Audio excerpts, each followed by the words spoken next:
शी करण्याची सू करण्याची कुठल्याही प्रकारची समज नसते।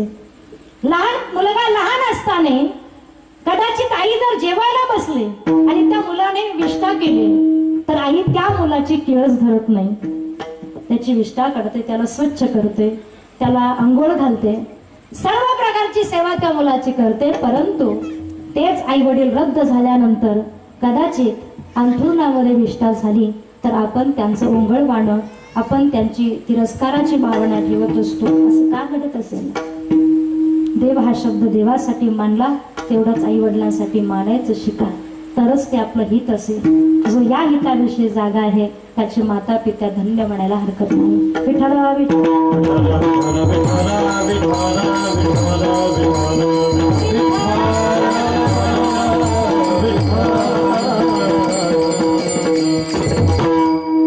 धन्य माता पिता तयाच्या। आता माता पित्याला धन्यता का दिले? एकीकडे पाहिलं तर माता पिता सुशीलो मातृ पुण्येन पितृ पुण्येन चतुरता, एकीकडे असंही सांगितलंय पण एकीकडे असंही सांगितलंय दुशीलो मातृदोषेन।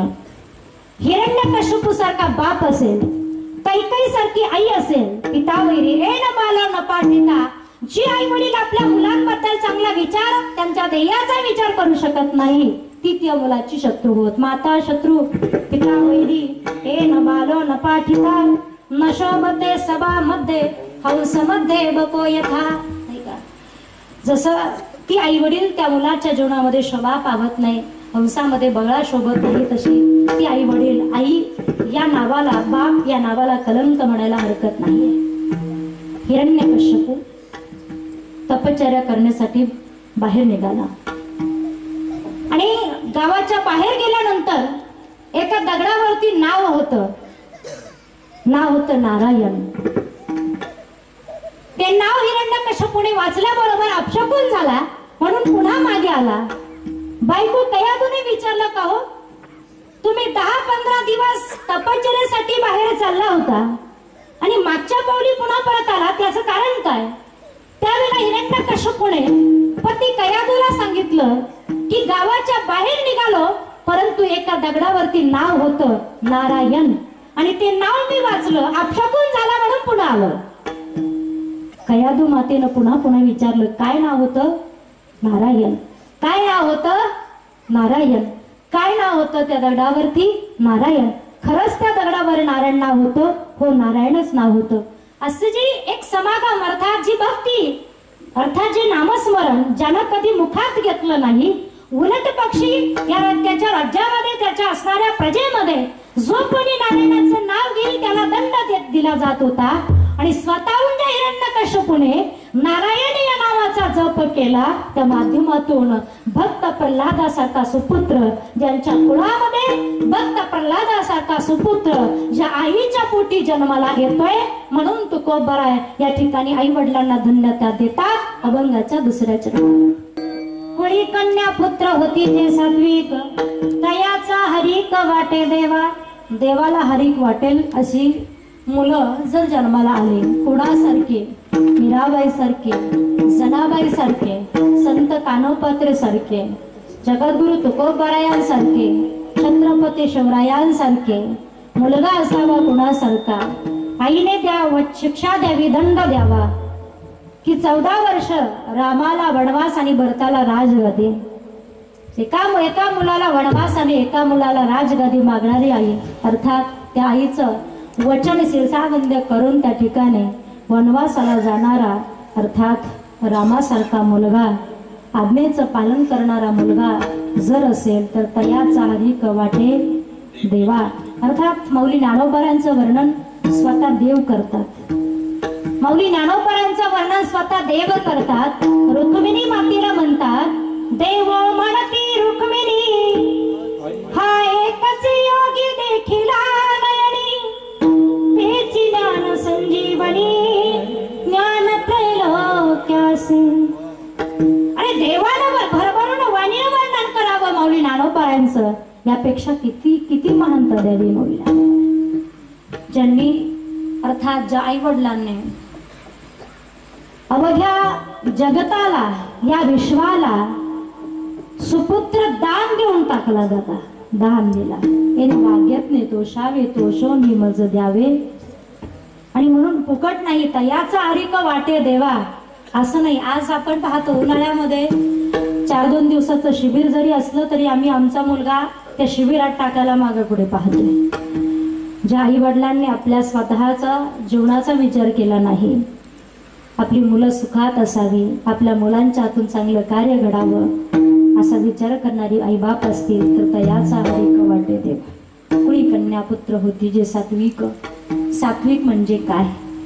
कारण वंशावळीतून एक संस्कारक्षम बावड्यातून मुलं ही अनुकरण शक्तीमधून शिकत असतात. एक दिवसाचा प्रसंग होता. नामदेवरांची आई गोणाई माता. गोणाई मातेनं नामदेवरांना सांगितलं, नामा बाळा तुझे वडील घरी नाही आहेत आणि वडिलांचा नित्यक्रम आहे की रोज पंढरीश पांडुरंग परमात्म्याला जेवणाचं ताट ते घेऊन जातात, नैवेद्याचं ताट ते घेऊन जातात. आज त्यांचा नियम खंडित होऊ नये म्हणून तू ते जेवणाचं ताट नैवेद्याचं ताट घेऊन जा. आईची आज्ञा होती, परंतु ती बोलण्याची पद्धतही त्या आईची वेगळी होती. नामा बाळा पंढरीश परमात्म्याला नैवेद्य घेऊन जा. आजची कदाचित आई असेल आणि आजचा जर नामदेव असेल कलियुगातला तर आजची आई त्याला नामाबाळा म्हणते का? नाही, त्याला नामाबाळा नाही म्हणत. ए नाम्या, तो नाना अगदी जवळ जरी असलं तर लांब पळून जाईल. तो नैवेद्य तू बघ आणि देवाला द्यायचं काय ते तू बघ. आता अलीकडं नैवेद्य तरी बरं वाटतंय, नैवेद्य म्हणतात इथपर्यंत ठीक आहे, पण बऱ्याचशा ठिकाणी मी माझ्या कानाने ऐकलं नैवेद्य म्हणण्याची प्रथा नाहीये, निवद म्हणण्याची प्रथा आहे. निवद. निवद कशाला म्हणतात? निवद, हा बरोबर आहे, तो निवदही आपला तसाच असतो म्हणायचा. कारण जेवणाचं ताट त्याला नैवेद्य गोणाई माता म्हणत होत्या. संपूर्ण एका पुरुषाचं एका व्यक्तीचं भागल एवढं ताट भरलेलं त्याला नैवेद्य म्हणताय. आज आपण नैवेद्य बनवतो, तो नैवेद्य कसा? एका पोळीचा जेवढा उंडा आहे त्या उंड्याचे 25 नैवेद्य आपण बनवतो, बरोबर ना? एका पोळीच्या उंड्यामध्ये 25 नैवेद्य बनवल्यानंतर मग त्या नैवेद्यावरती ठेवले जाणारे पदार्थ काही आगळे वेगळे वर्णन करण्यासारखे असतात. भाजी काढली किंवा कुरडई काढली तर त्या कुरडईचा चतकूर भाग त्या 25 नैवेद्याला वाटू लावतो. कदाचित तूप लावण्याची वेळ आलीच, शक्यतो येत नाही, कारण आपल्याला तूप चालतं, देवाला तूप चालत नाही. भाव आहे ना देवा, भाव असेल तर ते तुपही, पण आमचा भाव कुठपर्यंत असतो? 1 बोट तुपाचं घेतलं की त्यात 5 नैवेद्य वाट लावायची. ती तूप देवाला, तो नैवेद्य, तो एवढूसा नैवेद्य, 1 घास सुद्धा होणार नाही एवढा नैवेद्य. आणि त्या नैवेद्याला नैवेद्य म्हणत नाही, आपण निवद म्हणतो. निवद, निवद ठेवण्या. मग ते एकाच ताटामध्ये 15-20 नैवेद्य, एकावर एक एकावर एक, ह्याचं त्याला त्याचं त्याला ह्याचं त्याला, कुणाची टेस्ट कशाला. हा नैवेद्य. नामदेवरांच्या आईसाहेबांनी सांगितलं, बाळा भगवंताला नैवेद्य घेऊन जा. आईची आज्ञा म्हणून नामदेवराय नैवेद्याचं ताट उचलतात, भगवान परमात्म्याच्या समोर आणून ठेवतात, श्लोक म्हणतात, पाणी फिरवतात. ओम सहना भवतु सहना वृत्तु सवीर्यं करवावहे तेजस्विनामधीतमस्तु मा द्विषावहे. श्लोक म्हणतात, पाणी फिरवतात आणि देवाला विनंती करतात, देवा माझे वडील घरी नाहीये, माझे वडील घरी नसल्यामुळं माझ्या आईने मला आज्ञा केली म्हणून मी तुम्हाला हा जेवणाचं ताट नैवेद्याचं ताट घेऊन आलो. परंतु दगडाची मूर्ती ती काय खाणार हो?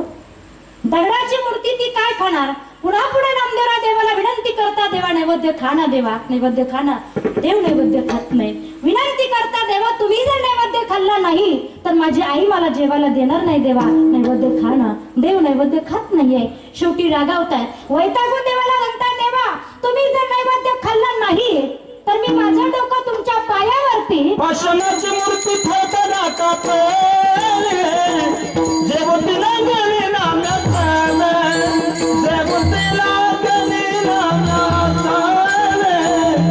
देवतेला गेली नाम्यात. पाषाणाची मूर्ती थरथरा कापली, जेवती लागली नामदेवने दूध पिलाया ऐसा भगवत हमने कभी नहीं पाया, दूध पियो मोरे गोविंद लाला, दूध पियो मोरे गोपाल लाला। नामदेव ने दूध पिलाया, ऐसा भगत हमने कभी नहीं पाया। ही ताकद दगडाची मूर्ती थरथरा कापते आणि जीवू ते लागले नामया सवे। नामदेव यांच्या आग्रहास्तव दगडाच्या मूर्तीला सुद्धा पाना फुटला, तिला सुद्धा जीवावं लागलं। कुणी कन्या पुत्र होती जे सात्विक, तयाचा हरिक वाटे देवा। अशी जर मुलं असतील तर संशय नाही की देवाला सुद्धा त्या मुला मुलींचा हरिक वाटेल। आजही पहिली पायरी देवाच्या दर्शनासाठी तुम्ही जाल तर नामदेव पायरी आहे, म्हणून मुलं याही पलीकडे कशी असावी तुकोबर आहे। अभंगाच्या तिसऱ्या गीत भाग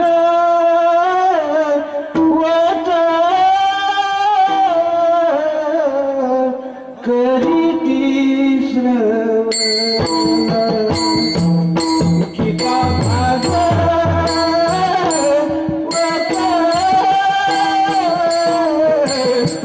करीती श्रवण, गीता भाग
श्रवण, अखंड चिंतन विठोबाचे जे नेमे घेते गीता भागवत या ग्रंथांचं श्रवण करतात। आणि शास्त्रामध्ये सुद्धा पहिली भक्ती ही श्रवण सांगितलेली आहे।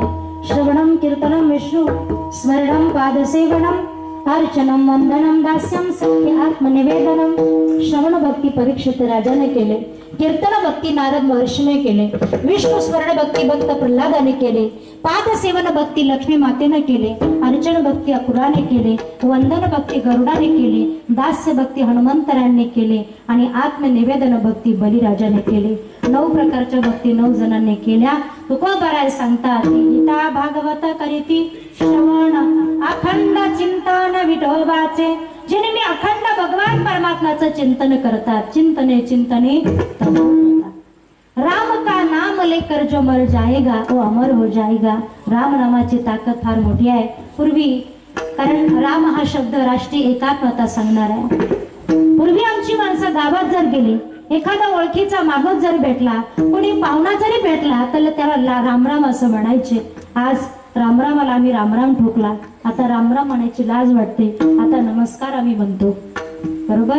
आता नमस्कार आम्ही म्हणतो। नमस्कार हे जरा बरं वाटतं, पण आता वेलकम आलं नाही का? ज्याने 150 वर्ष राज्य केलं, आज तेच वेलकम। आम्ही घरावर नाव टाकायचं असेल तर मोठ्या अक्षरामध्ये नाव टाकतो वेलकम। त्याच ना घरावरती आम्हाला मराठीत नाव टाकायची लाज वाटते, का तर आम्ही शिकलो।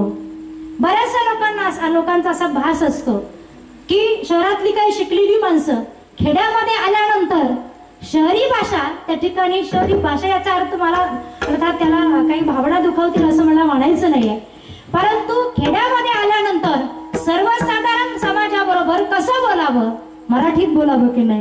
काही माणसं कुठेही काही कसंही काही बोलतात। तो एकदा शिकलेला चांगला सुशिक्षित असतो आणि एका खेड्यामध्ये आला। आदल्या दिवस पाऊस होऊन गेलेला होता, जमीन ओली चिखल झालेला होता आणि हा शिकलेला गृहस्थ एका शेतकऱ्याच्या बांधावरनं सूट बूट हॅट कोट अंगात मणेला डोक्यात घमेला चालला ये परेड करत करत अचानक गवतावरनं पाय घसरला आणि खाली चिखलात पडला। निघण्याचा खूप काही प्रयत्न करत होता, परंतु निघता येत नव्हतं। त्याच्या मागून एक मेंढपाळ आपल्या मेंढ्या घेऊन येत होता। या मेंढपाळाला त्याची दया आली, तो जवळ आला आणि या गृहस्थाचे हात धरून वरती काढलं. आता वरती काढल्यानंतर ह्यानं चुपचाप असं बघ नाही, हा त्या मेंढपाळाला म्हणतो थँक्यू. आता मेंढपाळा अर्थात खेड्यातलं वातावरण, त्या वातावरणामध्ये वाढलेला हा व्यक्ती शेतकरी गृहस्थ, या मेंढपाळाने विचार केला की या गृहस्थाचं म्हणणं असं आहे की मला या चिखलामध्ये अजून एकदा टाक, थँक्यू. मला तुझ्या गावचा चिखल खूप आवडला, या चिखलात पुन्हा एकदा टाक. ह्यानं धरले हात, पुन्हा टाकलं खाली, पुन्हा काढलं, हा म्हणतो थँक्यू. याला वाटलं एकदा नाही अजून एकदा टाक म्हणतोय, पुन्हा टाकलं, पुन्हा काढलं, हा म्हणतो नो.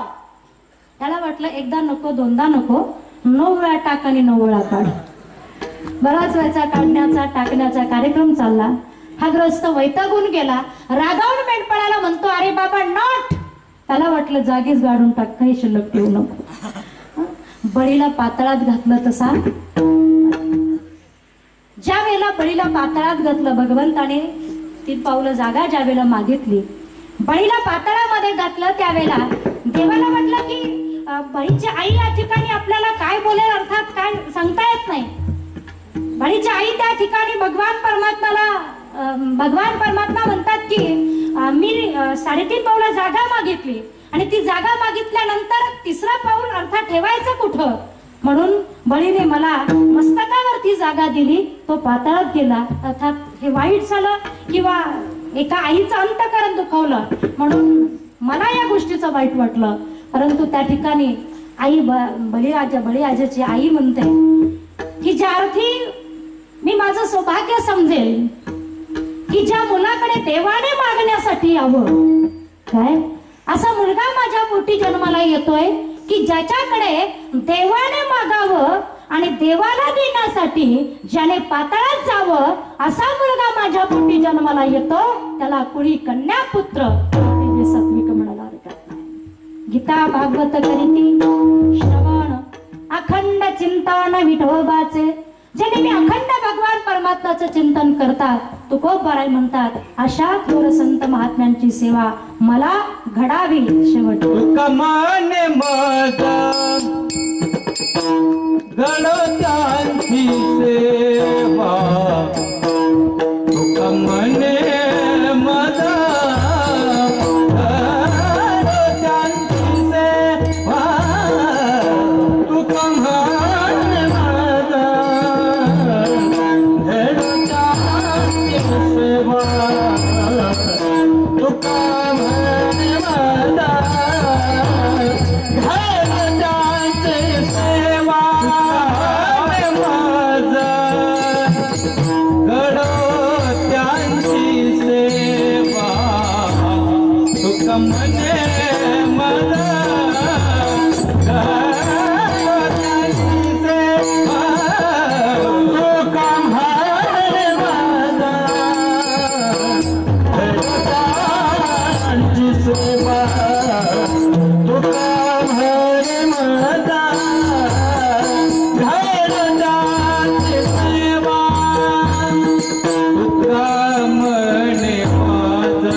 बड़ो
माझं घडो त्यांची सेवा तरी माझ्या दैवा पार नाही. तुकोबराय म्हणतात की मला अशा थोर संत महात्म्यांची सेवा घडू दे की त्या थोर संत महात्म्यांची सेवा घडल्यानंतर माझ्या दैवाला माझ्या सुखाला पारावरा राहणार नाहीये असं सौभाग्य मला आज ठिकाणी प्राप्त झालं. आणि म्हणून म्हणेल की प्यारा हिंदुस्तान है गोपालों की शान है, प्यारा हिंदुस्तान है गोपालों की शान है, वीरों का मैदान उसमें भक्तों का भगवान है. यहाँ पर हनुमान थे, यहाँ पर हनुमान थे, अर्जुन से बलवान थे, महाराणा प्रताप उसमें शिवाजी के प्राण थे. कवियों की खदान है, कवियों की खदान है, गीता के गुणगान है, तिलक महात्मा गांधी सारे भारत का अभिमान है, सारे भारत का अभिमान है. या देशामध्ये अशी थोर महान रत्न जन्माला आले आणि त्याच मातीमध्ये त्याच भारत मातेमध्ये एका वंशामध्ये आज आम्हा तुम्हा सर्वांना जन्म मिळाला. हे आमचं तुमचं परम भाग्य आहे. याच देही गडे देवाचे वचन अनेक हे ज्ञान नाही कुठे की म्हणतात की अकल्प आयुष्य व्हावे तया कुळा माझ्या सकळा हरीच्या दासा. आणि अर्थात नामदेवराय या ठिकाणी भगवान परमात्म्याला प्रार्थना करतात की देवा अकल्प आयुष्य व्हावे तया कुळा माझ्या हरीच्या दासाच्या कुळाला उदंड आयुष्य लाभावं. आणि ते आयुष्य लाभत असताना कल्पनेची बाधा नवो कोणे काळे, कल्पनेची कुठल्याही प्रकारची बाधा त्यांच्या जीवनामध्ये येऊ नये. ते आयुष्य सुंदर जगत असताना ही संत मंडळी सुखी असो, अहंकाराचा वारा न लागो राजसा, माझ्या विष्णुदासा भाविकासी. ती वाटचाल करत असताना त्याचं यश अर्थात तो मुलगा वेदांत त्याचं आयुष्य भरभरून आता सार्थक ठेवलं, आता शेवट सार्थक झालं.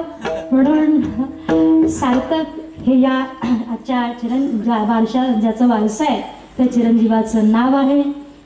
असं म्हणतात ना की मुलगा किंवा मुलगी ही काय बनेल हे त्या कुटुंबाच्या संस्कारावरती अवलंबून असतं. कारण आपल्या समोरचं उदाहरण आहे की चहाची टपरी चालवणारा माणूस जर या देशाचा पंतप्रधान होत असेल, चहाची टपरी चालवणारा माणूस जर या देशाचा पंतप्रधान होत असेल, एका साधारण शेतकरी एक सामाजिक कार्य करत असणाऱ्या कुटुंबामधला मुलगा कदाचित नक्कीच आपल्या भविष्याची वाटचाल सुंदर रीतीने आणि तो यशस्वी झाल्याशिवाय राहणार नाही. असे एक सदिच्छा या ठिकाणी या बाळाला शुभेच्छा देते. आणि या बाळाला जन्म देणाऱ्या मातोश्री जिने वाहिले हे नवास ओझे, जिने चिंतेले नित्य कल्याण माझे, हिला मोद ही वाहुनी माऊलीला नमस्कार माझा जन्मदा माऊलीला. आई म्हणणं मी मगाशी सांगितलं की आई म्हणणं हे सोपं आहे, परंतु आई बनणं हे फार अवघड आहे.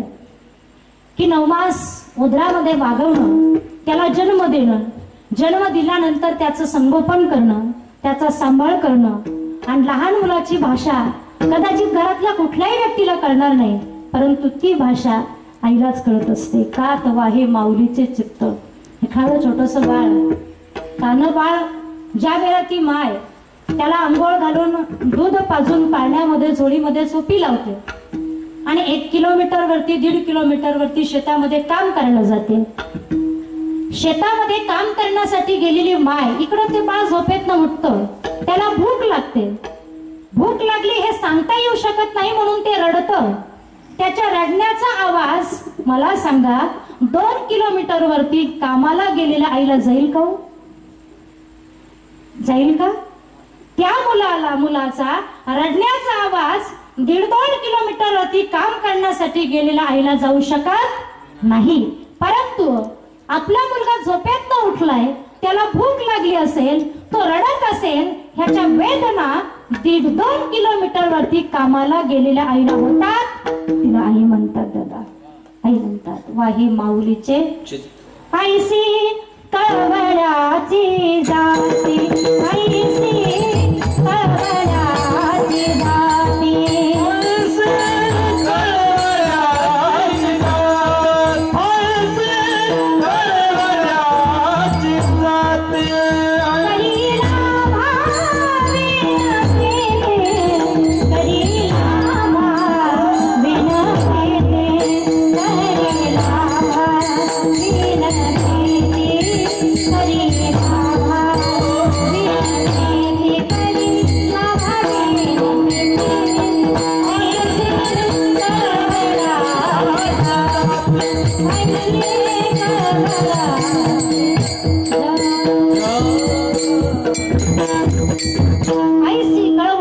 जाती करी लाभाविना प्रीती, पोटी बार वाहे त्याचे सर्वस्व ही साहे.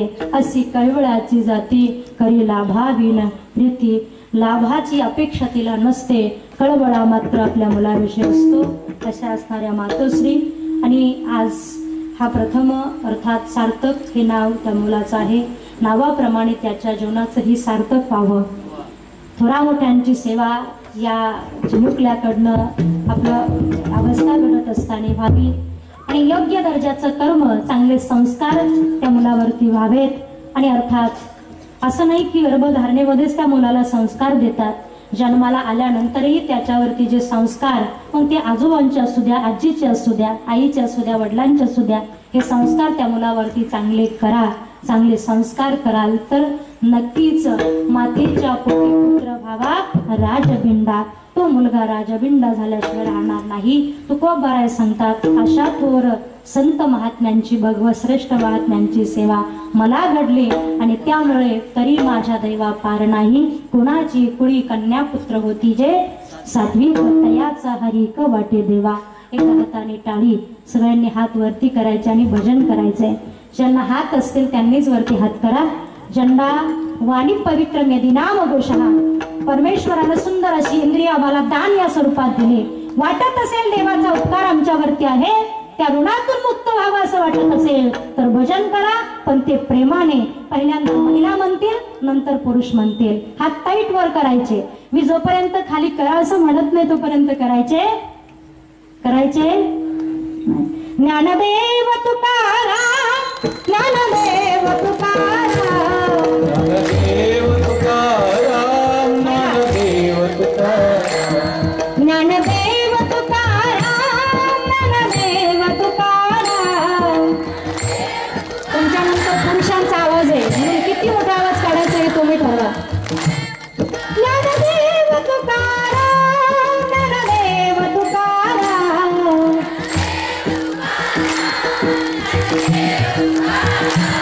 ज्ञानदेव तुकाराम, ज्ञानदेव तुकाराम,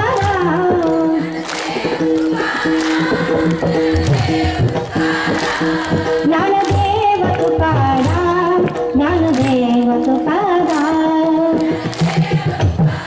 आता पुरुष वर्ग म्हणते, ज्ञानदेव तुकाराम, ज्ञानदेव तुकाराम. मागचे पुरुष वर्ग, ज्ञानदेव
ज्ञानेश्वर